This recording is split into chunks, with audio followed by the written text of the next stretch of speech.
الحمد لله رب العالمين، والصلاة والسلام على أشرف الأنبياء والمرسلين نبينا محمد وعلى آله وصحبه أجمعين.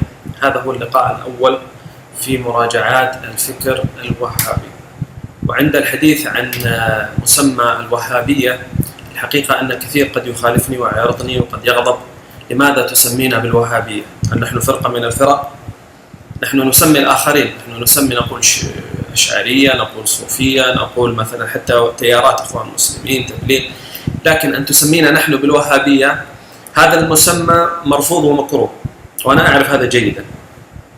وليس هذا في الحقيقة من هذه التسمية هو محاولة التصنيف أو إشعال الطائفية فيما بيننا، ليس هذا هو القصد. لكن القصد أن كل مجموعة من الناس تعتنق فكرا معينا، لابد طالما أنها تشترك في هذا الفكر وتختلف فيه عن الآخرين لابد أن يأتيها مسمى. حتى أهل السنة أنفسهم سموهم أهل السنة والجماعة، يعني لهم اسم. وكذلك التيارات الحنابلة مثلا، حنابلة ما هم ليسوا من أهل السنة، هم من أهل السنة، لكن يقول لك حنابلة. لماذا؟ أتباع أحمد بن حنبل. لماذا أتباع أحمد بن حنبل؟ أغلب مذاهبهم، أغلب آرائهم الفقهية يعتمدون فيها على الإمام. أنا حينما أقول وهابية الحقيقة لا أقصد المسبة أو غيره، لكن أنا أريد أننا نحدد، يعني نحدد خلاص في طائفة الآن أصبحت أو فئة معينة في المجتمع الإسلامي معروف أنها تعتنق كذا وكذا وكذا، وتجعل من دعوة الشيخ محمد الوهاب دستورا لها وأساسا تدرسه لأبنائها وثقافة. فمن هذا الباب نحن فاسمحوا لنا، يعني اللي عندهم حساسية من هذا الموضوع اسمحوا لنا أن نسميكم وهابية شوي في هذا الطرح البسيط، ويعلم الله أنه بحسن نية، يعني ليس منه قصد سوء ولا شيء آخر. كذلك يعني لنسمح لأنفسنا بأن نتقاطع فكريا مع من يخالفنا. لا مانع من أن تتقاطع فكريا مع من يخالفك. يعني كثير من الناس يكره هذا الطرح. حينما تقول وهابي يقول لك أنت تعطي الآن سلاحا فتاكا لأصحاب أهل البدع والطوائف الأخرى، يعني مثل الشيعة ولا مثل غيرهم، الليبرالية، الآن سوف يستفيدون من هذا الطرح ويقولون انظروا هذا شخص من الوهابية يطعن في الوهابية. ولأجل ذلك كثير منا قد يحجم عن عمل مثل هذه المراجعات، وهذا حقيقة يعني أعتبره أنا من تلبيس الشيطان. يعني الإنسان لا ينبغي، الله تعالى يقول لا يجرمنكم شنآن قوم على أن لا تعدلوا. يعني أنت شنآنك مع الفرق الأخرى التي تعاديك لا يعني أنك تمنع في أن تتقاطع معها أحيانا إن تطلب الأمر في بعض الجوانب. قد يأتي الحق عندهم في جوانب وتتفق معهم فيها، فلا مانع من ذلك. وأنا أعلم أن مثل هذا الكلام الذي أطرحه هنا قد يستغل، يعني بكرة تجد بعض مثلا من الشيعة أو بعض من الليبراليين أو غيرهم يأتوا ويأخذوا مقاطع من هذه ويبدأوا ينكلوا فيها يعني إخواننا الوهابية. معليش، إحنا في الفكر الطرح يجب أن نطرحه بلا خوف وبلا رهبة، ولا نعمل هذه الحسابات. في الأخير ما يصح كما يقال إلا الصحيح، الشيء الصحيح سوف يثبت والدخيل والدخل سوف يخرج، فلا ينبغي أن نتهيب لأجل ذلك. سبب هذه المراجعات الحقيقة هو وجود صفات منهجية انبنت على فكر ودعوة الشيخ محمد بن عبد الوهاب وتطورت مع الوقت. وهذه السلوكات أو الصفات المنهجية الموجودة مخالفة لروح الإسلام، وأنا جمعت عدد منها بلغ معي 14 تقريبا صفة منهجية أرى في الحقيقة أنها مما يشكل فيه على الفكر الوهابي. وهذه النقاط تجعل كثير من الناس عنده موقف عدائي من الوهابية في نظري بسبب هذه الصفات المنهجية، وبسبب طبعا الصفة الأهم والأكبر، وهو أن الفكر الوهابي هو المنبع الأصلي للمناهج التكفيرية المعاصرة. طبعا هذا الكلام رح يصدم كثيرين، وأنا صدمني حقيقة. أنا ما كنت أؤمن بهذا، أنا ولا كنت أعرف هذا، لكن بعدما تعمقت في النظر في دعوة الشيخ عبد الوهاب وجدت أن هي المنبع الأول للفكر التكفيري المعاصر. وهذه ليست دعوة أنا أتبجح بها، سوف أتيك بها من مصادر أتباع الشيخ أنفسهم ومن كتب الشيخ أيضا، فليست هي تهمة أنا ألقيها جزافا. السبب الثالث الحقيقة لهذه المراجعات هو الحملة التشويهية العظيمة التي يتعرض لها الإسلام اليوم. اليوم يتعرض الإسلام لحملة تشويه ما سبق لها مثيل حسب ما أعتقد في تاريخ الأمة الإسلامية. اليوم التشويه أصبح شيء غير عادي، فكفانا تمسكا بمناهج وأطر وأفكار قد تكون مخالفة لروح الإسلام ينبغي أن نناقشها. أنا سوف أطرح عليك اليوم بعض منها، دعونا نأخذها بحرية بعيدا عن التعصب، بعيدا عن التشنج. إن كان فيها حق أخذنا، إن كان فيها شيء هذا فكر كلام هواء. أنا الذي أتكلم فيه اليوم كلام هواء ما يلزمك. إن كان صواب فالحمد لله تستفيد منه، إن كان خطأ فاتركه، لا يلزمك في شيء. حقيقة أن فكر الشيخ محمد بن عبد الوهاب تطور عبر الزمن، وهذه الصفات التي أنا أذكرها الآن أو الملاحظات الفكرية هي ترتبط بدعوة الشيخ بن عبد الوهاب تاريخيا، لكنها تطورت. يعني فكر الشيخ بن عبد الوهاب كان يمثله الشيخ وأتباعه، وصدر منهم ما صدر مما سوف يأتي معنا. لكن بعد ذلك جاء بفترة من الزمن، ممكن 100 سنة أعتقد أو أكثر شوي، جاء فكر أخوان من طاع الله. أخوان من طاع الله هم الصورة طبق الأصل من الوهابية القدماء، وأعادوا وأحيوا تراث الشيخ بالكامل وطبقوه حتى عمليا على أرض الواقع كما سيأتي معنا بالتفصيل. هذا الفكر رغم أنه أيضا يعني حصلت له محاربة رسمية من الملك عبد العزيز رحمه الله، فكرية وعسكرية أيضا، إلا أنه بقيت فيه البذور باقية، وبدأت تتشكل بأشكال مختلفة حتى خرجت عندنا في فترة ما سمي بالصحوة. أخذت بعض وكثير من الأفكار الأصلية التي اعتنقها الأخوان، التي اعتنقوها بدورهم من دعوة الشيخ، وأصبحت منتشرة، وأصبح كثير الناس يرى هذه الأشياء وينكرها لكن لا يعرف أصلها، لا يعرف من أين أتت.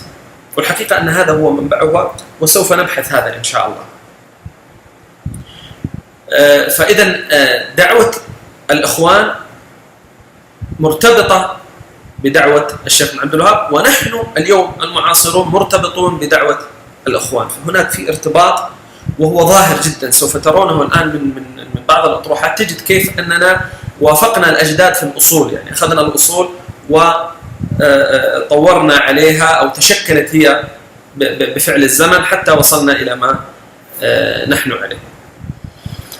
في هذه المراجعات أنا سوف أبدأ بالعكس، يعني لن أبدأ في مناقشة فكر الشيخ محمد بن الوهاب من الأساس ثم أتدرج تاريخيا حتى أصل إلى زماننا هذا، بل بالعكس سوف أبدأ أنا من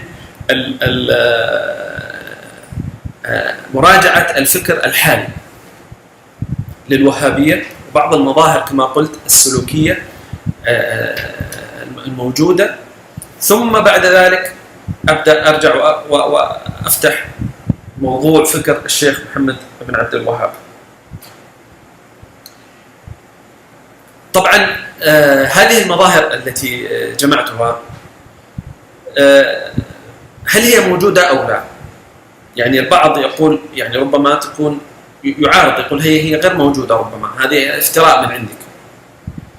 فعلامة وجودها أو عدم وجودها هو الدفاع عنها. يعني إذا أنت طرحت هذه الصفات أمام شخص وهابي أو غير وهابي وبدأ يدافع عنها، هذه الفكرة وهي فكرة خاطئة، نحن نعرف أنها خاطئة وناقشناها بأنها خاطئة، وتجد أنه يدافع عنها، فهذا علامة على أنها موجودة، أو على الأقل هو يؤيدها وهو قابل لأن يأخذها. تمام؟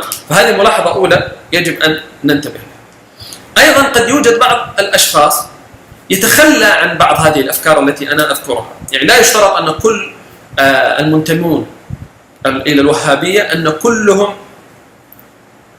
يطبقون هذه المظاهر مظهرا، لا، قد تجد مثلا هي 14 مظهر، قد تجد شخص فيه 12 منها، في شخص فيه 10، في شخص يأخذ فيها كلها، في شخص فيه عنده 5 6. لكن في المجمل العام حينما تريد أن تقيم تقول هذول الجماعة من الناس هل هذه الصفات موجودة فيهم؟ أنا أزعم أنها كذلك.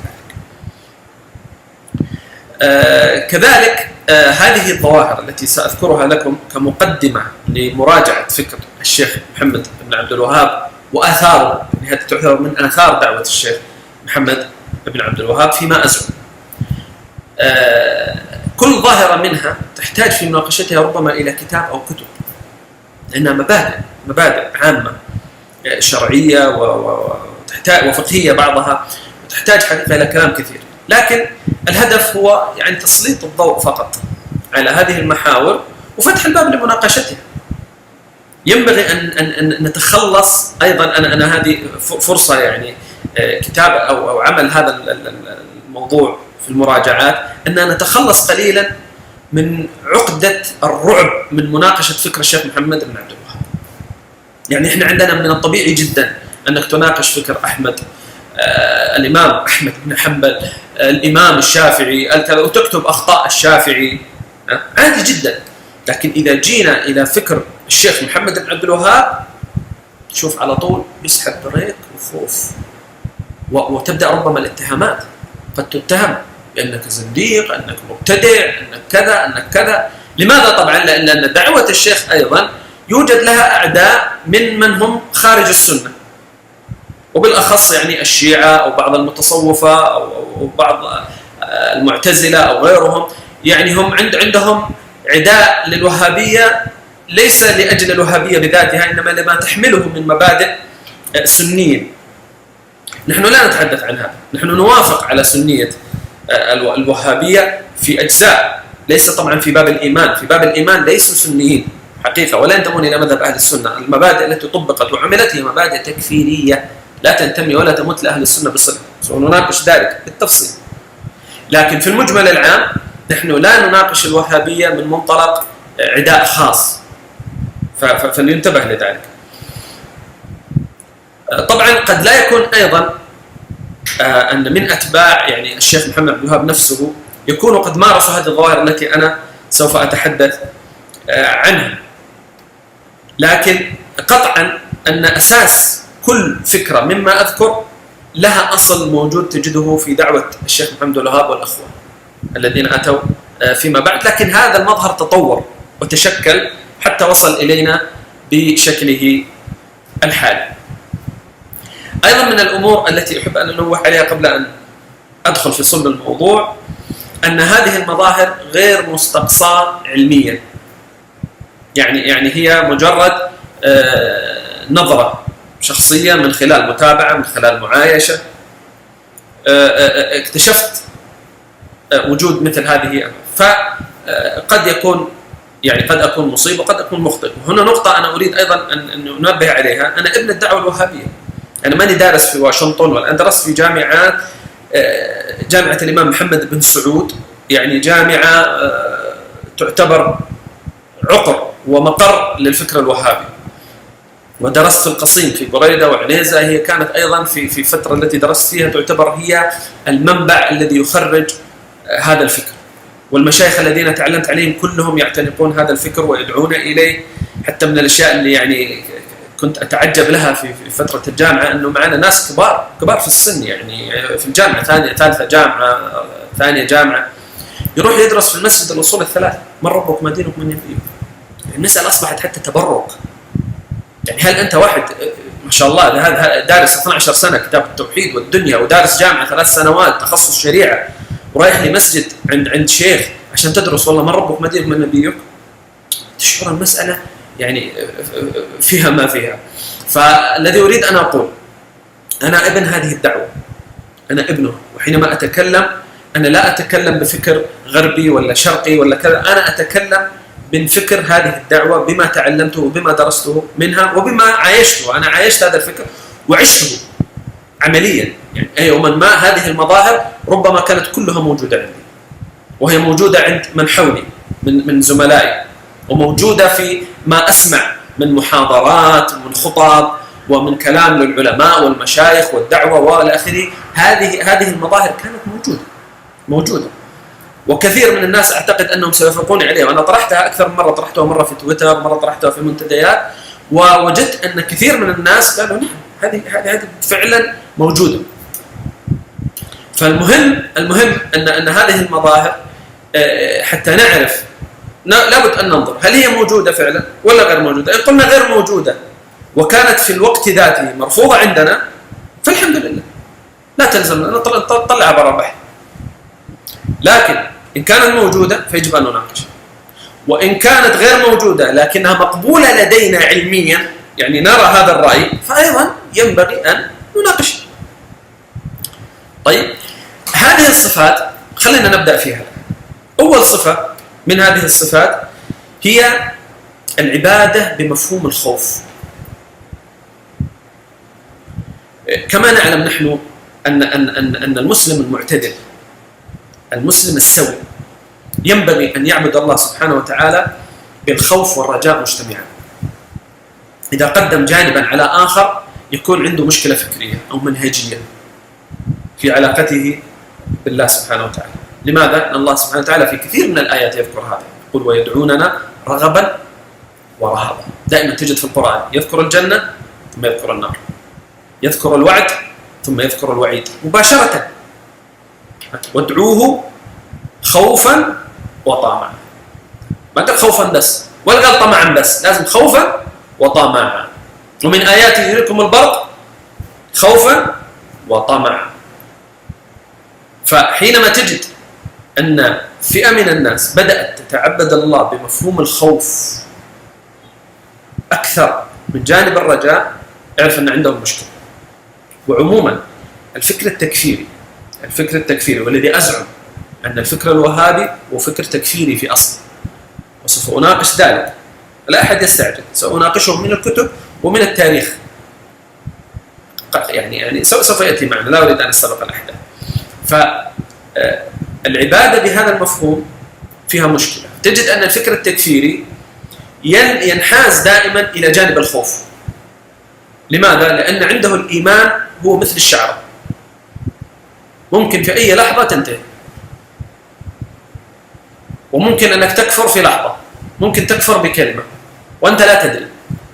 فعقلية من هذا النوع بالطبيعي أنها سوف تتعامل مع الله بمفهوم الخوف، وخايف، ممكن في لحظة يصير منافق ولا يدري، في لحظة ممكن يصير كافر وهو لا يدري. هذا كلام غير صحيح مطلقا. وهذا المظهر تجده أين؟ تجده في المساجد. روح شوف الأدعية تبعنا، شوف كيف الصراخ، شوف العويل، وكأنهم في جهنم. وأيضا حينما تأتي آيات الوعيد تشوف البكاء والخشوع والخضوع، وحينما تأتي آيات الرحمة وآيات وعد الله بالخير وآيات الجنة التي ينبغي الإنسان فيها أن يستحي من الله ويقدر عظمة الله ويبكي منها، لا تجد شيء، تعدي كذا مرور الكرام. وحينما يأتي الخوف والرعب تشوف يعيد الآية 3 4 5 مرات. ليش؟ لأنه يعبد الله هو بمفهوم الخوف. وقد ثبت عن بعض السلف، وأظنهم الحسن البصري رحمه الله كان يقول الخوف والرجاء كالجناحين للمؤمن، متى طار بأيهما سقط. طرت بالخوف وحده سوف تسقط، بالرجاء وحده سوف تسقط. فهذا مظهر من المظاهر.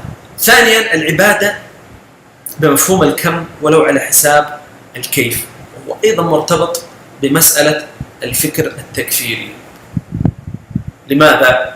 لأنه هو أصلا يعامل الله كما قلت معاملة حسابية. الله سبحانه وتعالى كأنه متربص له، ممكن في أي لحظة زلل أنت تخرج من الدين بالكلية. فهو يتعامل مع الله من مفهوم كمومي حسابي.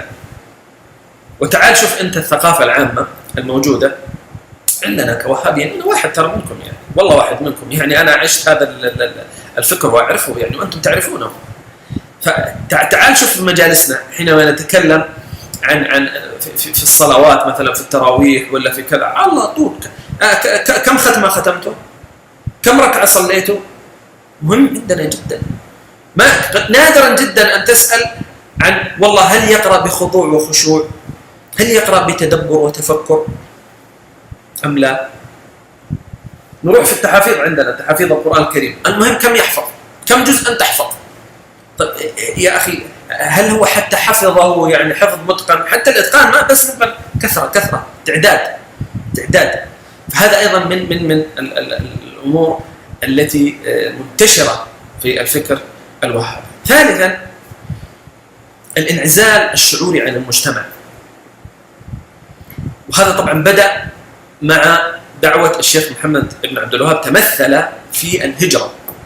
طبعا هو بعد ما كفر جميع القبائل التي كانت موجودة وجميع أهل المدن المحيطة به وجميع الجزيرة العربية كلها كانت كافرة عند الشيخ محمد بن عبد الوهاب، وسنناقش ذلك. بدأوا بالهجرة. تجد في التواريخ الموثقة تبعنا تواريخنا، مو تواريخ الغرب ولا المستشرقين ولا تواريخ الشيعة، لا تواريخنا نحن، يكتب فيها أنهم كانوا يهاجرون من الرياض إلى الدرب، يفرون بدينهم ويعيشون حياتهم الخاصة، وكان عندهم تشددات كثيرة ما كان يطيقها أحد من الناس. وحتى هذه مارسها الأخوان من طاع الله، عملوا أكثر من 300 هجرة، وإلى اليوم موجودة. اليوم أنت لو مشيت في الطرق السريعة عندنا في المملكة هجرة فلان. تعرف ما معنى هجرة فلان؟ هجرة فلان هذا كان واحد يخرج من الإخوان، يخرج من قبيلته ويهاجر إلى تلك الأماكن ويقيم فيها دينه الذي هرب فيه من أولئك الكفار. طبعا جاتك بعض التحريفات وبعض التزويرات، قال لك لا هو هجر حياة البادية إلى حياة المدن. يا أخي يهجر حياة البادية يروح الأرطاوية ولا يروح الغطغط؟ يهجر حياة البادية يروح المدن، يروح لي في الخلوات في الصحاري. هذا اللي بيهجر البداوة. يعني فيصل بن دويش لما خرج من الخرمة إلى أين ذهب؟ ذهب إلى الأرطاوية. راح الرياض هو ولا راح المدينة ولا راح مكة حتى يتحضر؟ لا، فالمسألة واضحة يعني. بس لا الواحد يعني الدفاع هذا بأي شكل لا ينبغي يعني. فالانعزال الشعوري هذا عن المجتمع أول ما بدأ مع هذا الفكر حقيقة، وجاء منه نصيب.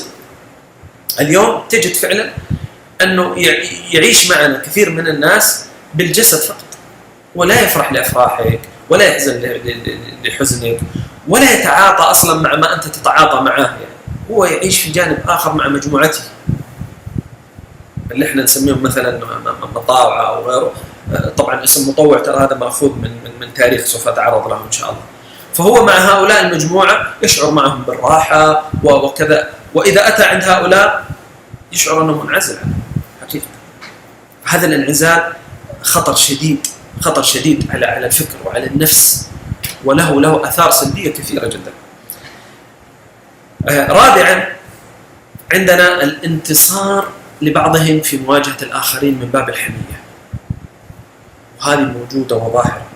يعني إذا جاء واحد من مجموعتنا، من شيوخنا، من دعاتنا، هذا نحميه مباشرة حتى ولو أخطأ، لكن طالما أنه يتكلم في مواجهة شخص آخر ليس منا نساعده مباشرة ونقف معه بالحق وبالباطل. هذه أيضا من الصفات التي موجودة وتلاحظها دائما. يعني حتى بعضهم والله العظيم، يعني ممكن حتى هذا الفيديو الآن ممكن تجد تحت يعلقون أناس مجرد أنه قرأ كلمة وهابية يبدأ يسبك ويشتمك تحت وهو ما سمع ولا شيء ولا يريد أصلا أن يسمع أي شيء. هو فقط عنده تغريس كامل أني أنا يجب أن أدافع عن الدين الذي هو عندي إيش أفكاري هذه اللي أسميها التي يمثلها مشايخي، ولا هؤلاء هم الذين أمثلهم وأنصرهم بالحق والباطل، ولا يهمني أصلا أنه عندهم حق ولا باطل، يهمني أن هذا فلان يجب أن أنصره فقط هكذا. خامسا الخوف على الإسلام وكأنه دين هش، وأنا حقيقة أتقزز من هذه الخصلة. يعني دين عظيم مثل هذا الدين الإسلامي الذي يكافح يعني جميع محاولات الهدم والتشكيك على مر العصور. هذا الدين القوي المتين الذي وصف الله بالمتين والذي تعهد الله بحفظه. تأتيني أنت تقول لي أنك كأنه يعني دين ضعيف، تخاف أقل حاجة تحصل عندنا قال لك الإسلام سوف يهدم ويسوي لك معركة ويسوي لك مشاكل طويلة عريضة. ليش؟ هو خايف على الإسلام هذا المسكين. هذا الإسلام كأنه الدين اللي كذا يعني مثل قشرة البيضة، ممكن لو سوينا فيه كذا خلاص انتهى هذا الإسلام. هذه المشكلة. هذا الدين أقوى منك يا أخي، أقوى مني ومنك. أنت بس خاف على نفسك، الله يخليك خاف على نفسك، لا تخاف على الإسلام. خاف على الإسلام من التشويه فقط. إذا أردت أن تخاف خاف عليه من التشويه بس.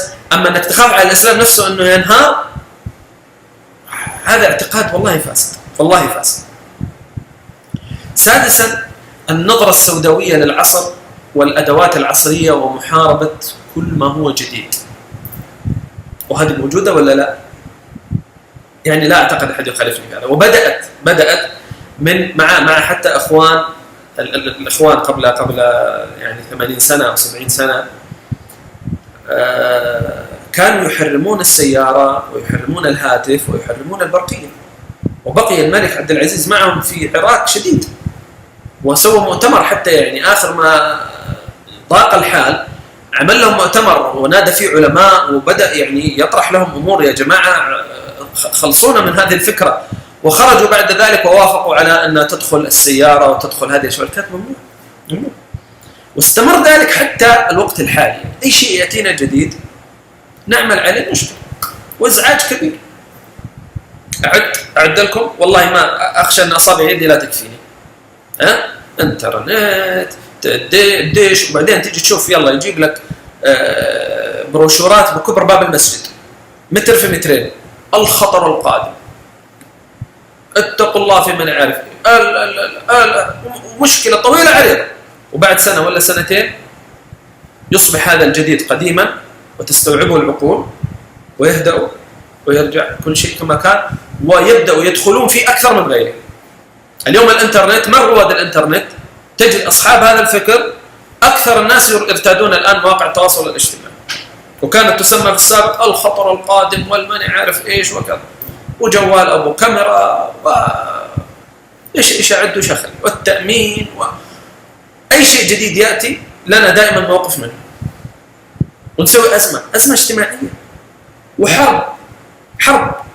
أنت تقول بيتزوج بالجواز، هذا يقول السيارة، يعني هذه المسألة السخيفة العقيمة الغبية، سميها ما شئت، قيادة المرأة للسيارة. والله أنها من المسائل المضحكة، وأن من الخزي علينا نحن في مدرستنا الفقهية أن نحط مسألة مثل هذه من ضمن مقررات يعني كمسألة فقهية ونعطيها حجم ونبدأ نناقشها ونأتي بأدلة يا جماعة، امرأة تركب في صندوق حديد ويتحرك بها يحتاج؟ نعم يحتاج.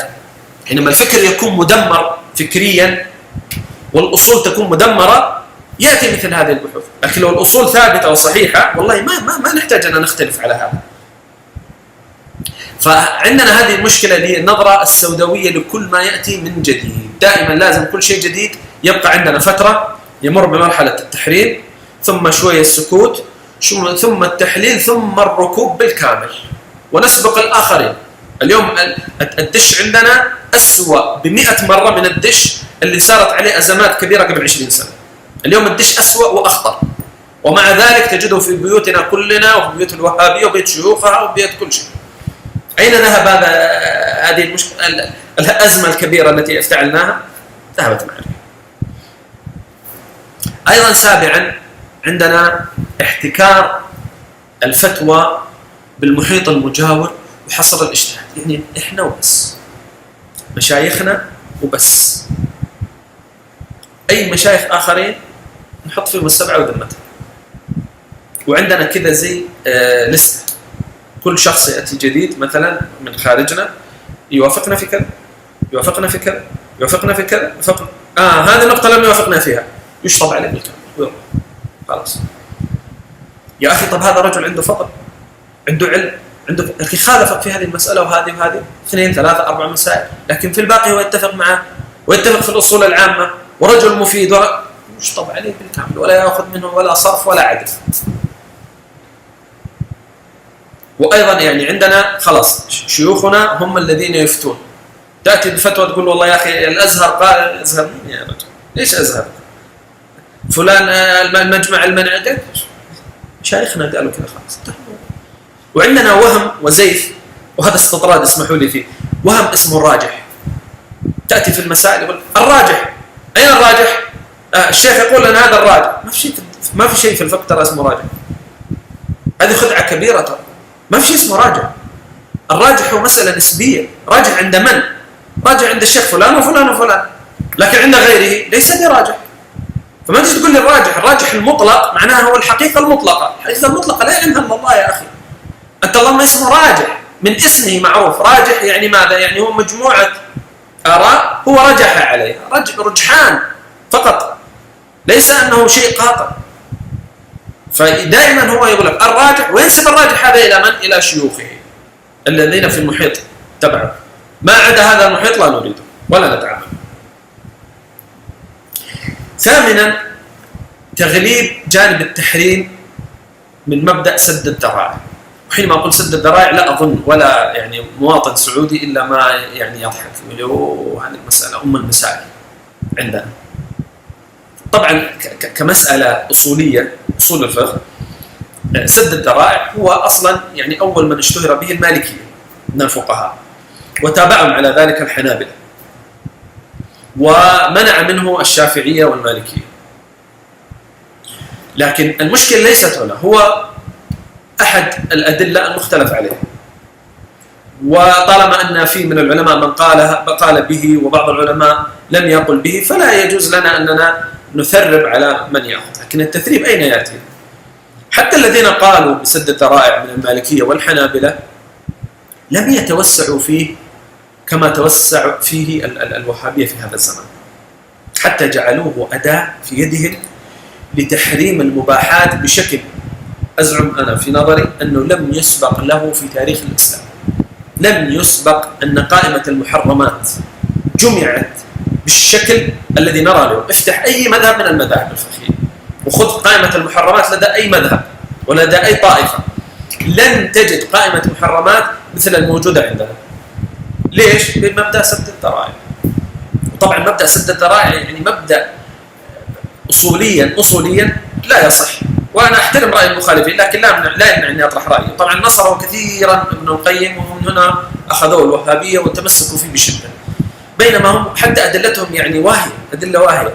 يعني أكبر أدلة يستدلون بها هي في أفعال من صفات الله سبحانه وتعالى، زي ما يقول لك مثلا حرم الله النظرة من أجل أنها تقود إلى الزنا، فقال لك هذا سد الذرائع يا أخي موجود في القرآن، فلماذا تنكره؟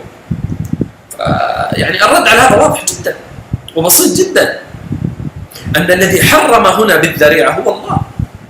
يعني صح أن النظر هو وسيلة إلى الزنا، ولذلك حرم النظر لأنه وسيلة إلى الزنا، لكن ما الذي حرم؟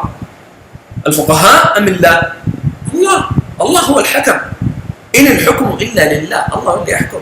أنت حينما تحرم الحلال أنت تشرع مع الله، أنت تشرع مع الله. فلا يجوز أنك تأتي ولا تقولوا لما تصف ألسنتكم الكذب هذا حلال وهذا حرام لتفتروا على الله الكذب، إن الذين يفتروا على الله الكذب يفلحون.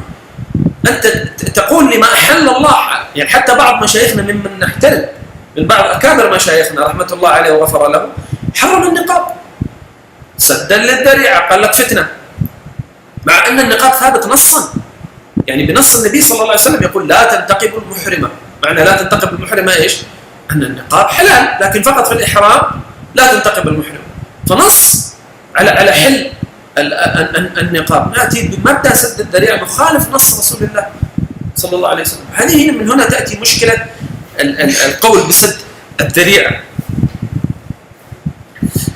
طبعا فالذي نقوله نحن أن الله وحده هو الذي يحرم، هو الذي يحلل. لا يجوز لنا نحن بآرائنا المجردة أننا نحرم. أيضا يعني هم من توسعهم هم ينظرون أصلا إلى المجتمع نظرة غريبة، زي ما قلنا احنا ينظرون أصلا إلى أدوات العصر أنها فيها مشاكل ويخافون منها، فهم يعيشون في خوف دائم. فلما تأتي ويطبق سد الذرائع يطبقها على هذا المنهج، فلا يكاد يوجد عنده شيء إلا ويحرمه. ليش؟ لأنه كل شيء عنده يؤدي إلى الحرام. ونفتح هذا الباب ويصبح الفقيه كأنه والعياذ بالله إله، لأنه بحسب رؤيته هو يقول حلال أو يقول حرام. طبعا مثل ما قلت لكم كل هذه النقاط والله تحتاج إلى بحث طويل، لكن أنا أعطيك فقط يعني فتحة باب والباقي يناقش. يعني هذه المسألة يعني هلكت بحثا ونقاشا، يعني ليس الآن أنا من أتكلم. تاسعا التعامل مع المرأة من منظور الفتنة، وهذا أيضا لا أعتقد أن أحد يخالفني بأنه عندنا فيه مبالغات لم نسبق إليها. الفتنة والفتنة والفتنة والفتنة، وطبعا هذا كان موجود من زمن الإخوان. كانوا أول من بدأوا بالتضييق على المرأة وأنها لا تخرج، حتى منعوها من الخروج للسوق، وجعلوا حتى يعني البيع سووا لها مكان، سووا للنساء مكان بجانب المسجد، ويأتي البائعون إليهم جنب المسجد لكي يقوموا بالبيع على النساء. المرأة ممنوع أنها تنزل السوق في زمن الإخوان، مع مجموعة كثيرة من القيود. وهذا طبعا كل من يقرأ سيرة النبي صلى الله عليه وسلم، سيرة الصحابة وكذا، يعرف أن هذا الكلام لا أصل له. وجاءوك بمبدأ الاختلاط، وما الاختلاط مسميات جديدة حديثة لم تكن موجودة. يا رجل يكفيك أنك تقرأ في تاريخ المسلمين، عندنا كتب عن أخبار النساء. إيش يعني أخبار النساء؟ تلقى كتب كاملة، فلانة بنت فلان، ويجيب لك أخبارها وش سوت وأشعارها. وتيجي تقول لي بعدين يقول لك والله الاختلاط. أي اختلاط يا حبيبي؟ روح اقرأ هذه التواريخ، شوف كيف كانت المرأة تعرف، وحتى أبيات يغزل بها وهي تتغزل وكذا، مكتوبة في كتب. اليوم أنت تقدر تسوي كتاب اسمه أخبار النساء؟ سألتكم بالله في أحد يستطيع يسوي لي كتاب اليوم اسمه أخبار النساء؟ وين النساء؟ وين؟ ما تعرف شيء عنه. فالذي ندعو إليه يا أخي التعامل مع المرأة، البعد عن الفتن، نحن مع كل ذلك، لكن كل هذه الأمور بالمبالغات التي نراها نحن اليوم هي التي تعمل المشكلة. وينبغي أن نعمل مراجعة حتى نوزن الأمور، لا تكون انفتاح بالكامل، ولا تكون أيضا الوضع الذي نحن فيه. الوضع اللي نحن فيه بصراحة شايف ينبغي أن نعيد النظر فيه. عاشرا التركيز المفرط على المظاهر والحكم على الناس من خلالها، وطبعا أيضا هذا له ارتباط وثيق بالفكر التكفيري، لأن المسألة عنده كلها حسابات كما قلنا وأرقام وظواهر. أهم شيء عندنا أنك تصلي في المسجد. كيف تصلي في المسجد؟ يعني الإخوان وقبلهم أتباع الشيخ ضرب في الشارع، يأخذوه يضربوه ضرب مبرح عشان والله ما صلى في المسجد، عشان يبغوه من يوم يشوفهم هو يخاف ويروح يصلي من أجلهم، وما عندهم مشكلة. حتى الآن بعض الآباء مع الأسف عنده هذه المشكلة. أهم شيء عنده أنه ولده يروح يصلي في المسجد، حتى لو علم أنه ما ذهب إلى الصلاة إلا من أجل والده، يقول لك عادي ما في مشكلة. ويخلق لنا ويوجد لنا جيل من المنافقين. هذه الصلاة أنت الله يقبلها يعني على بالك؟ حينما أنت هذا يذهب الآن فقط لأجلك، هو يعبدك أنت. وما أمروا إلا ليعبدوا الله مخلصين له الدين. أين هذا الكلام؟ أين هذا الفهم منا؟ يجب أن يعبد الله بعبادته، يجب أن يتوجه إلى الله بعبادته، لا يتوجه إليك أنت. فأنت حينما تربيه على هذه الطريقة الشكلية هو يطلع شكلاني، خلاص حياته كلها شكلانية. وضحكني يعني بعض المسلسلات الفكاهية حينما جابوا واحد كذا في طاش يعني، حتى جابوا واحد يحك لحيته كذا وصار المشكلة، ثم اضطر أنه يربي لحية وربى لحية، بدأ وجد الناس كلها صارت تعتبره الشيخ ويقدمه في المجالس ويقدمه حتى في الصلاة، ما يعرف يقرأ الفاتحة، وتو كان يعني رجل داعر خربان، بس ربها لحية وشال العقال طبعا عندنا معاه مشكلة كبيرة احنا وراح اذكرها ولها تاريخ ترى راح تيجي معنا. بس انت التزم لي بهذا الشكل الظاهر ونعطيك هذا المسمى الذي يخالف قواعد الدين من كل وجه، وهو مسمى الملتزم. وأنا ألفت فيه كتاب أن هذا المسمى يجب أن نتخلص منه فورا، لأنه مسمى يعني والله غريب. ملتزم، إيش ملتزم؟ أنت مسلم في الأخير، لك ما لك وعليك ما عليك. ملتزم بماذا؟ ملتزم بالدين يقول لك، وإحنا وش يعني إحنا كفار؟ إحنا ملتزمين يا أخي بالدين أيضا الذي تلتزم فيه أنت، لكن أنت عندك بعض الأمور التي تتشدد فيها بطريقتك، هذا شيء يرجع لك. لكن تيجي تسمي نفسك ملتزم ولبس خاص كذا، لبس خاص لازم ينزع العقال ويلبس شماغ بدون هذا ورب اللحية ويحط المسواك هنا وكذا، وله طريقة معينة وشكل معين وزي معين يتميز فيه عن الناس. والله مشكلة. فضلا عنه تزكية للنفس، هو أيضا يضر النفس، يصيبها بالمرض. بعد فترة يبدأ يصاب هذا الرجل بالغرور، يصاب بمشاكل نفسية خطيرة. والنبي صلى الله عليه وسلم كما كلنا نعرف كان يدخل الرجل الأعرابي فيقول أيكم محمد؟ ما يعرف من محمد من الجالسين وهو رسول الله. ولا أكابر الصحابة كأبي بكر وعمر كانوا يتميزون باللبس، كانوا مثله لا يعرفون من هذا ولا من هذا. وهذا أيضا من الأمور المهمة. 11 أو المظهر 11 هو الخوف من النقد واستعمال سلطة الدين لردع المخالفين. وهذا طبعا ظاهر جدا. يعني الآن أنا يكفيني الله شر هذا الفيديو اللي أنا قاعد أسجله لكم الآن. ليش؟ لأنه في عندنا خوف من النقد، لا نحب أن ننقد. وتؤتى بسلطة الدين. كيف سلطة الدين؟ يعني يجي يلا الحين هذا قاعد يتكلم، أخذ ورقة وقلم يبدأ يشوف، أتكلم كلمة كذا يعني قريبا قال شيعي، أتكلم شيء قال لا هذا صوفي، ويلا نعطيه وصف معين ونبدأ في محاربته دينيا.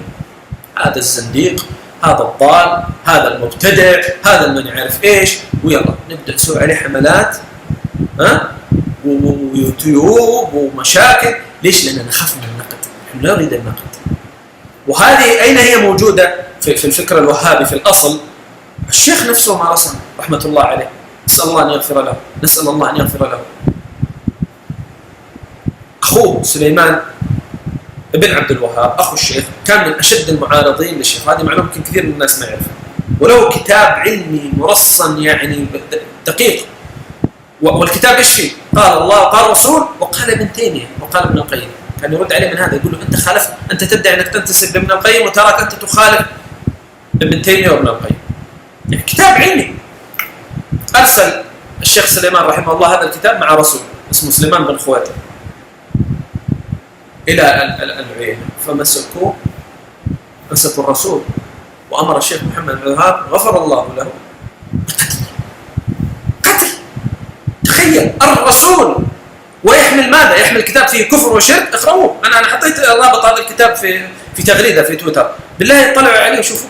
كتاب كله يعني تقرأه ما تدري أنت من كتبه. حتى لو أقول لك هذا الكتاب كتبه عالم من علماء أهل السنة ولا كذا، تقول لي نعم، كتاب سني سلفي بحت ويرد رد علمي بحت.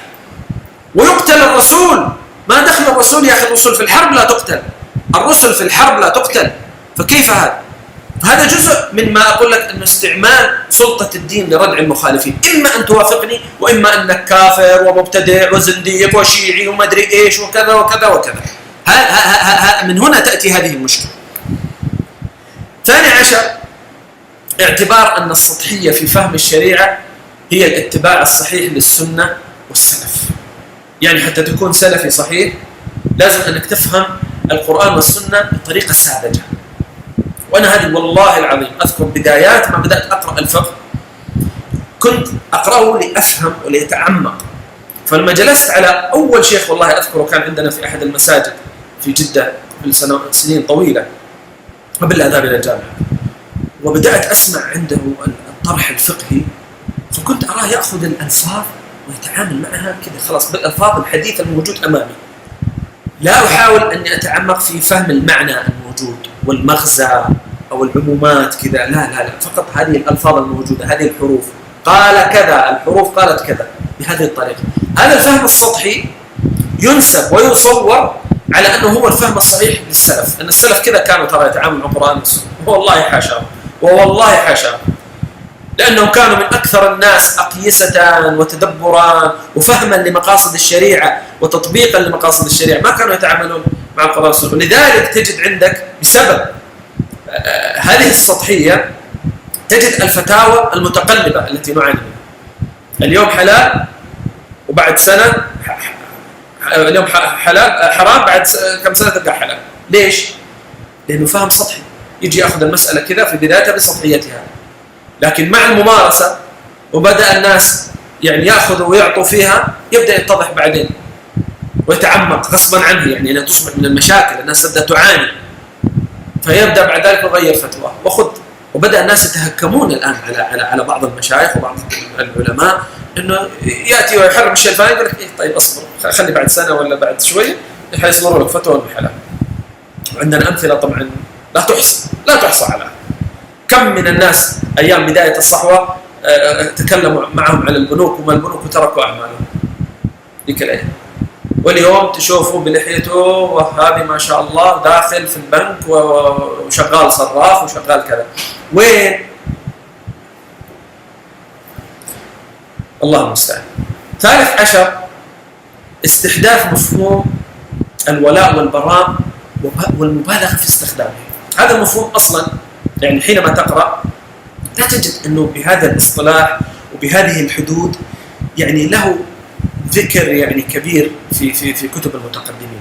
يعني الولاء والبراء أصلا حتى تريد أن تفهم معناه أنت تدخل في إشكالات كثيرة. ما معناه؟ يقول لك أنك تتولى المؤمنين وتتبرأ من الكافرين. طيب نتولى المؤمنين عرفنا، نتولى المؤمنين نحبهم وانصرهم. أبرأ من الكافرين، ما معنى أبرأ من الكافرين؟ أظلمهم؟ قال لك لا، الظلم محرم. إذا ماذا تريد أنت بهذا؟ طبعا الظاهر هذا الذي يقال.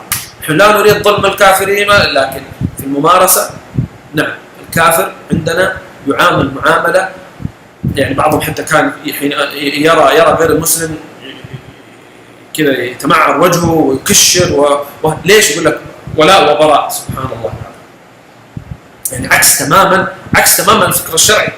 يا أخي الإسلام أباح لنا الزواج من الكتابيات. هذا المعنى ترى خطير جدا. يعني أنت تخيل أن الله يبيح لك أن تتزوج من كتابية، يعني زوجتك تكون يهودية، زوجتك تكون نصرانية. تخيل وأنت عندك عقيدة اسمها الولاء والبراء. يعني تدخل البيت وهي زوجتك، السلام عليكم، الله زوجتك لا لازم تبرأ إلى الله منها. من أين هذا؟ من أين أخذتم بهذا؟ ويعبأ في الكتب وكذا ويغرس ويبدأ يعطي عقيدة مع الوقت في التعامل المنفر والكاره لأهل الكتاب، مع أن أهل الكتاب القرآن والسنة يريد أن نختلط بهم، يريدنا أن نختلط بهم. يعني لماذا يبيح لي يعني من قلة المسلمات حتى يبيح الله سبحانه وتعالى لي زواج الكتابية؟ من قلة اللحم عندنا عشان الله سبحانه وتعالى يبيح لي ذبائح أهل الكتاب؟ لماذا؟ من قلة الفلوس عند الصحابة حتى النبي صلى الله عليه وسلم يموت ودرعه مرهون عند يهودي؟ ليش؟ يريدك أن تتقرب منهم. ليش؟ لأنه هذول قريبين منا، هذول ما بقي لهم إلا شعر، بقي لهم بس يؤمن بالرسول. هو يؤمن بالباعث ويؤمن بالآخرة ويؤمن بالقيامة والجنة والنار والملائكة والجن يؤمن بكل شيء. يختلف معك فقط في أشياء بسيطة على رأسها وأهمها الإيمان بالرسول صلى الله عليه وسلم والإيمان طبعا بشريعته التي أتى بها. فهم قريبين منا، لذلك الله سبحانه وتعالى حرص على أن نكون قريبين منهم ونختلط فيهم حتى يأخذوا ما لدينا. أي كتابي إذا رأى روح الإسلام سيكون إسلامه أسهل بكثير من أي مشرك، مباشرة سوف يتجه الإسلام. لذلك هذه الروح فيتنافى معها هذا موضوع الولاء والبراء، وأيضا المبالغة في استخدامه وتطبيقاته والكلام فيه الحقيقة يطول. رابعا وأخيرا ثقافة الصراع وإيجاد الأعداء. يعني هذه الحقيقة أصبحت عندنا ثقافة، كل فترة نوجد لنا عدو معين ونبدأ نسل السيوف عليه، وهي تقمص، هي في باطنها تقمص لما كان عليه بعض العلماء الأشداء وعلى رأسهم شيخ الإسلام ابن تيمية الذي كان يرد وعنده كتب رد على الشيعة ورد على كذا ورد على كذا ورد على كذا، فهو يريد أن يكون مثله، فيبدأ يبحث عن أعداء. حين لا يكون يعني أعداء حقيقيون، لكن هو فقط يريد أن يوجد أعداء. يعني أول ما بدأنا بالعلمانية ونخروا رؤوسنا بشيء اسمه علمانية، واتهموا ذيك الأيام المرحوم رحمه الله تعالى الدكتور غازي القصيبي وقالوا عليه علماني وما علماني، وألفوا كتب وحتى لا تكون فتنة ويكون الدين لله، وهذا يرد وهذا يأخذ، غلبة طويلة عليه. واليوم يترحمون عليه، ويعرف بعض من المشايخ والله اليوم أنه يذكره بالصالحات وبالخير، وهو رجل نسأل الله أن يتغمده بواسع المغفرة، رجل كريم وعظيم. انتهوا من العلمانية، راحوا مسكوا لك التنصير، الخطر القادم التنصير والتنصير وما أدراك ما التنصير، والتنصير في مستشفى الحرس، والتنصير في مستشفى من يعرف إيش، ومحاضرات ومشروع الجواب الصحيح لمن بدل دين المسيح، وحفل ضخم. وأنا أذكر كنت من الناس اللي حضرت هذا الحفل، حضر في الشيخ بن باز وابن عثيمين رحمه الله والدكتور سمر الحوالي ذيك الأيام، وترجموا كتاب الجواب الصحيح لمن بدل دين المسيح. ليش؟ الخطر قادم والتنصير الحق الدنيا تنحرق. وين التنصير اليوم؟ خلص؟ وين راح التنصير؟ تركناه ورحنا لعدو جديد، رحنا لإخراج المشركين من جزيرة العرب أيام ما جاءت حرب الخليج، وقرر الملك فهد رحمة الله عليه ذيك الأيام أنه يستعين بالقوات الأمريكية للدفاع عن المملكة وتحرير الكويت. وبدأ